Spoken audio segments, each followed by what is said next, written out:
I used to sail for a living. I was sailing all over Europe, and one day I went to work and they made me redundant. This is in the late 80s.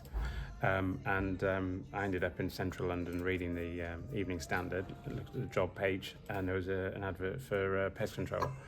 Because I've always had an interest in shooting and air guns. I thought maybe that would be my lead in. My CV wasn't brilliant for working on land, as I never had done since I left school. And I got a job, started as a technician in a company called Standby Pest Control way back in the late 80s. And yeah, started there, became supervisor and then service manager, QA manager, and just blossomed from there, really.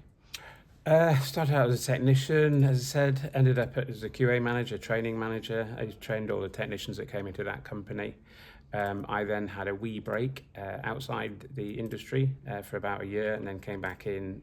I did a good stint for ASDA as a sort of riddance manager, as it were, and then worked for Killjoy. So I was their technical manager for the south of England. I spent nearly a decade there. And then went to run a business that one of their members, one of their customers was running, and ran that for 10 years. And then here I am now with the NPTA. Right, yeah, well, basically find some people who you can trust, find some people who can train you up and support you throughout your startup. I've kind of set so many people up in business. In fact, I've just met an old colleague who came on one of my training courses, I think in 2010. He's just shaken my hand. He's now turning over £250,000 a year. So that's what can happen.